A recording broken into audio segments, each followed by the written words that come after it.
अगर आप चाहते हैं कि आपका कैलेंडुला प्लांट ज़्यादा से ज़्यादा फ्लावरिंग दे सके, तो आपको कुछ बातों पर ध्यान देना होगा, क्योंकि सभी पौधों की रिक्वायरमेंट एक जैसी नहीं होती, अलग-अलग पौधों की रिक्वायरमेंट अलग-अलग होती है।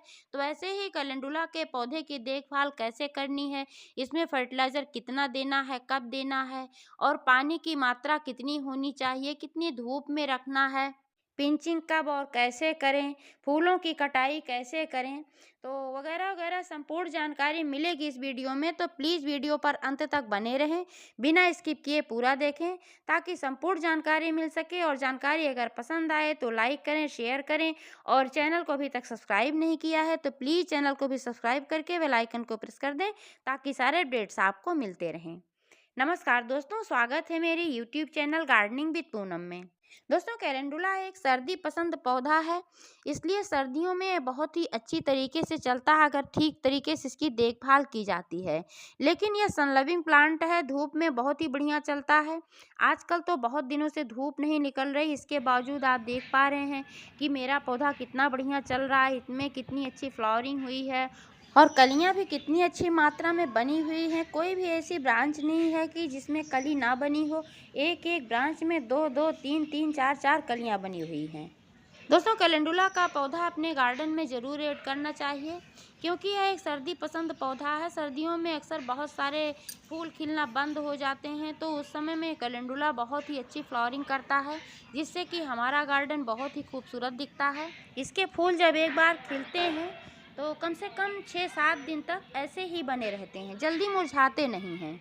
सूर्य के रोशनी में बहुत ही बढ़िया खिलते हैं। सुबह होते ही ये फूल खिल जाते हैं, यानी कि ये खुल जाते हैं और शाम होते ही ये फूल बंद हो जाते हैं। फिर अगली सुबह ये फूल फिर से खुलते हैं। कैलेंडुला का मेडिसिनल यूज भी बहुत ही अच्छा है और इसके फूलों का इस्तेमाल भोजन में भी किया जाता है। दोस्तों, सबसे पहले जान लेते हैं कि कैलेंडुला के पौधे को लगाने के लिए हमें कैसी पॉटिंग मिक्स का इस्तेमाल करना चाहिए। कैलेंडुला की अच्छी ग्रोथ के लिए जल निकासी वाली भुरभुरी मिट्टी का इस्तेमाल करना चाहिए। पौधा लगाते समय इसमें लेना चाहिए 50% गार्डन सॉइल और इसमें डालना चाहिए 30% रेत और 20% मिलाना चाहिए इसमें गोबर का कंपोस्ट खाद, क्योंकि कैलेंडुला के पौधे के लिए गोबर का कंपोस्ट खाद जो होता है बहुत ही बढ़िया होता है। एक बार जब पौधा लगाते समय आप डाल देते हैं इसमें कंपोस्ट खाद, तो फिर दोबारा बहुत जल्दी इसमें खाद डालने की आवश्यकता नहीं होती है, क्योंकि कैलेंडुला के पौधे में बहुत ज़्यादा खाद डालने से यह पौधा फिर फ्लावरिंग कम कर देता है, इसकी ग्रोथ रुक जाती है। आप देख पा रहे हैं मेरा यह पौधा है, इसको मैंने 1-1.5 महीने पहले लगाया था और लगाते समय ही मैंने इसमें गोबर की खाद डाला था। तब से मैंने इसमें कोई फर्टिलाइज़र नहीं डाला है। बीच में मैंने एक बार थोड़ा-सा इस्तेमाल की गई चाय की पत्ती डाला था और कुछ नहीं डाला था। लेकिन आप देख पा रहे हैं कि मेरा पौधा कितना बढ़िया फ्लावरिंग कर रहा है और इसमें कितनी ढेर सारी कलियाँ भी बनी हुई हैं। पौधे से ज़्यादा फ्लावरिंग पाने के लिए पौधे का घना होना ज़्यादा ज़रूरी होता है। तो दोस्तों, पौधे को घना बनाने के लिए पिंचिंग का सहारा ले सकते हैं, लेकिन अभी मैं इसकी पिंचिंग नहीं कर रही हूँ, क्योंकि आप देख पा रहे हैं कि इसमें हर शाखा में कहीं ना कहीं हर जगह कलियां बनी हुई हैं। कहीं भी ऐसी जगह नहीं खाली है कि जहां पर कली नहीं है, तो इसलिए मैं पिंचिंग नहीं कर रही हूं। अगर मैं पिंचिंग करूंगी तो साथ में कलियां भी निकल जाएंगी। लेकिन अगर आपका पौधा अभी फ्लावरिंग नहीं कर रहा है, उसमें कलियां नहीं बनी हैं, तो आप पिंचिंग कर सकते हैं। पिंचिंग का मतलब है कि ऊपर से सिर्फ 1 इंच कट करके ऐसे ही हटा देना चाहिए, उंगली से ही ऐसे पिंच कर देना चाहिए, चुटकी से मतलब कि हटा देना चाहिए। इसको काटने छाटने की उस तरीके से ज़रूरत नहीं होती है। लेकिन जब इसमें फ्लावरिंग होने लगती है, जैसे कि अब इसमें फूल खिल चुके हैं, जहाँ पर आप देख पा रहे हैं यहाँ से मैंने फूलों को कट करके हटाया हुआ है, क्योंकि अगर इसमें फूल पड़े रहते हैं तो फिर पौधे की ग्रोथ बाधित होती है। क्योंकि जहाँ फूल खिलते हैं तो फिर इस फूल के साथ यहाँ इसमें बीज बनना स्टार्ट हो जाते हैं। एक ही फूल में बहुत सारे बीज बनते हैं, तो इन बीजों को अगर आपको रखना है नया पौधा उगाने के लिए तो फिर 1-2 फूल इसमें छोड़ सकते हैं। अन्यथा जो फूल इसमें खिलते हैं तो 2-4 दिन जो इसमें रहते हैं तो बढ़िया लगता है, लेकिन उसके बाद इन फूलों को कट करके हटा देना चाहिए।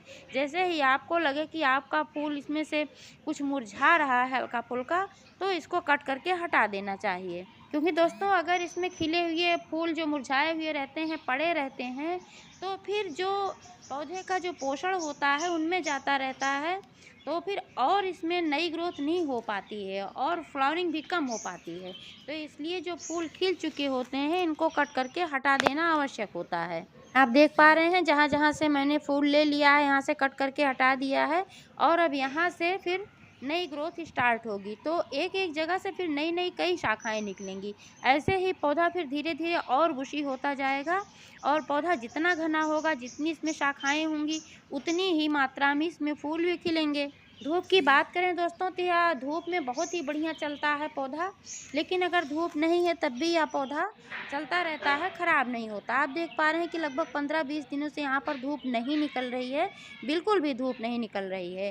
कभी-कभार 1 आध दिन, आधे दिन के लिए निकल जा रही है, इसके बावजूद यह पौधा कितना बढ़िया चल रहा है, इसमें किसी प्रकार की कोई समस्या नहीं है। यह अर्ध छाया में भी चल जाता है और पूरी सनलाइट में भी चलता है, लेकिन गर्मियों में बहुत अधिक जब धूप होती है तब यह पौधा उतना बढ़िया नहीं चलता है और फ्लावरिंग भी इसमें तब कम हो जाती है। तो इसलिए गर्मियों में जब कड़ी धूप होने लगती है ऐसे समय में इसको सेमी शैडो में रखना चाहिए। आप देख पा रहे हैं कि इसकी पत्तियां कुछ हल्की फुल्की सी ऐसे लूज सी दिख रही हैं दोस्तों। तो इसका कारण यह है कि जो मिट्टी है बहुत ज़्यादा ड्राई हो गई है। मैंने लगभग 1 हफ्ते से इसमें पानी नहीं डाला है, क्योंकि जब धूप नहीं होती है तो फिर बहुत ज़्यादा पानी डालने से पौधा ख़राब हो जाता है, फिर इसकी ग्रोथ भी रुक जाती है, जड़ें भी सड़ने लगती हैं। तो इसीलिए मैंने इसमें पानी नहीं डाला था। अब आज मैं इसमें गहराई से पानी डालने वाली हूँ, क्योंकि 1 हफ्ते अगर पानी नहीं डाला जाता है तो कम से कम 1 से 1.5 इंच पानी इसमें डालना चाहिए। पौधे की अच्छी ग्रोथ के लिए मिट्टी का ड्राई होना आवश्यक होता है, लगातार इसमें नमी बनी रहती है तो फिर फंगस वगैरह लगने का खतरा ज़्यादा रहता है। जब लगातार धूप होने लगती है तब आप मिट्टी को चेक करते रहें। अगर मिट्टी ड्राई होने लगे तो तुरंत पानी इसमें दें, क्योंकि अगर पानी नहीं देंगे तो फिर पौधा मुरझाने लगता है। आप देख पा रहे हैं नीचे कुछ पत्तियां इसमें ऐसे ज़मीन को टच करती हुई हैं, गमले की मिट्टी को जो टच करती हुई, इनको मैं कट करके ऐसे ही हटा दूंगी, क्योंकि नहीं तो यहाँ पर फंगस वगैरह लगेगा, नीचे जो पत्तियां हैं सड़ेंगी। तो इन पत्तियों को हटा देना ही बेहतर होता है। अब आप देख पा रहे हैं कि मैंने यहाँ से कुछ पत्तियां जो नीचे एकदम टच कर रही थी इनको हटा दिया है। कुछ और हैं ऐसे लटक रही हैं, लेकिन मैं इनको नहीं रिमूव कर रही हूँ, क्योंकि ये जो पत्तियां हैं लूज हो गई हैं, जो पानी मैंने नहीं डाला था इसलिए। तो जब इसमें फिर से वाटरिंग करूँगी तो फिर ये पत्तियां ठीक हो जाएंगी। 10 से 15 दिनों में मिट्टी की गुड़ाई अवश्य करते रहें, इससे जड़ों तक ऑक्सीजन पहुँच पाता है और जड़ें आसानी से सांस ले पाती हैं। अन्य पौधों की तरह कैलेंडुला के पौधे पर भी कीड़ों का अटैक होता है, जैसे माइट्स है, फिट्स है, थ्रिप्स है। तो जब कीड़ों का अटैक हो जाता है तो पौधा खराब होने लगता है, इसलिए चेक करते रहना चाहिए कि कहीं पौधे पर कीड़ों का अटैक तो नहीं हुआ है। अक्सर कीड़ों का अटैक जो होता है पत्तियों के पीछे होता है, बहुत सारे कीड़ों का, कुछ तो पत्तियों के ऊपर होता है, लेकिन कुछ ऐसे होते हैं जिनका अटैक पीछे ही होता है। तो पत्तियों को पलट कर ऐसे ही देखते रहना चाहिए। आप देख पा रहे हैं कि मेरे जो पौधे की पत्तियां हैं स्वस्थ हैं, कहीं भी किसी प्रकार का कोई कीड़ा नहीं लगा है, लेकिन एक पत्ती मुझे ऐसी दिखी है कि जिसके पीछे कुछ कीड़े लगे हुए हैं। आप देख पा रहे हैं यहाँ पर ये इस पत्ती पर कीड़े लगे हुए हैं और इस पत्ती को मैं यहाँ से रिमूव कर दे रही हूँ, क्योंकि दोस्तों अगर ये पत्ती यहाँ पड़ी रहेगी तो फिर यहाँ से कीड़े और जगह जाएंगे और पत्तियों पर जाएंगे और फिर धीरे धीरे मेरे पूरे पौधे में पहुँच जाएंगे, पौधा पूरी तरीके से नष्ट कर देंगे।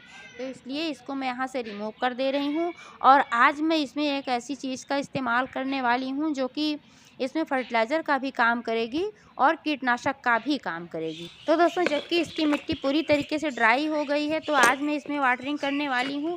तो मैं इसमें ऐसे ही साधारण पानी नहीं डालूँगी, इसमें मैं मिलाऊँगी 1 चम्मच हल्दी पाउडर, क्योंकि जो हल्दी पाउडर होता है ये बहुत ही बढ़िया कीटनाशक का भी काम करता है और इसमें बहुत ही अच्छी मात्रा में पोषक तत्व भी पाए जाते हैं, जिससे हमारे पौधे की ग्रोथ अच्छी होती है। तो जब मैं पानी में हल्दी को ऐसे मिला दूँगी तो फिर मिट्टी में फंगस वगैरह नहीं लग पाएगा और इसका मैं पत्तियों पर भी छिड़काव करूँगी, जिससे कि जो इसमें कीड़े वगैरह थोड़ा बहुत कहीं होंगे भी, वैसे भी तो मैंने उस पत्ती को रिमूव कर दिया है जिस पर इस कीड़े लगे हुए थे, लेकिन इसके अलावा अगर कहीं होंगे तो नष्ट हो जाएंगे, क्योंकि हल्दी जो होती है इसमें एंटीबैक्टीरियल, एंटी फंगल, एंटीवायरल गुण पाया जाता है, इसलिए कीड़े मकोड़ों के लिए बहुत ही बढ़िया होती है।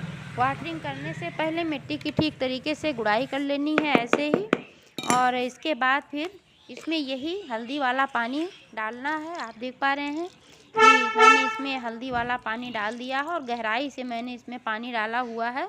क्योंकि मिट्टी पूरी ड्राई हो चुकी थी।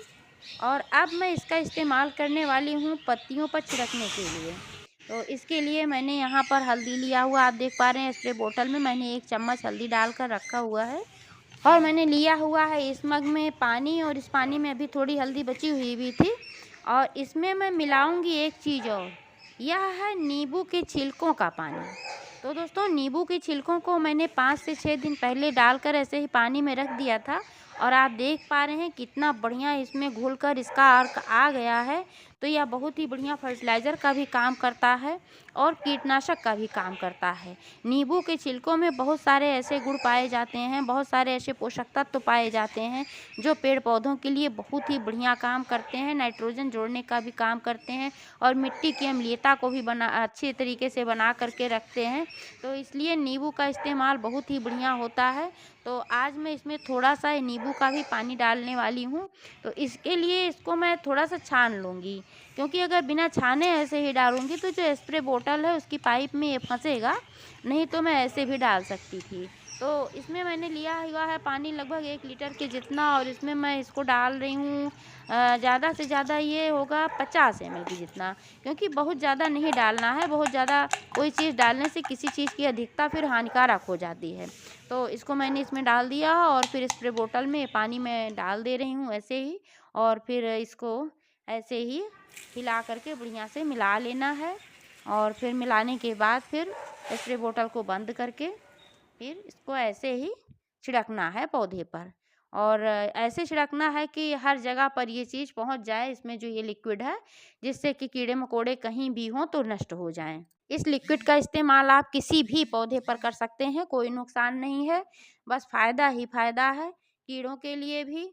और इसमें पोषक तत्व जो हैं ये भी बहुत ही फ़ायदेमंद होते हैं। तो दोस्तों, इस तरीके से आप कैलेंडुला के पौधे का ख्याल रखें और उससे ढेर सारी फ्लावरिंग पाएँ। जानकारी कैसी लगी कमेंट करके अवश्य बताइएगा। पूरा वीडियो देखने के लिए बहुत बहुत धन्यवाद।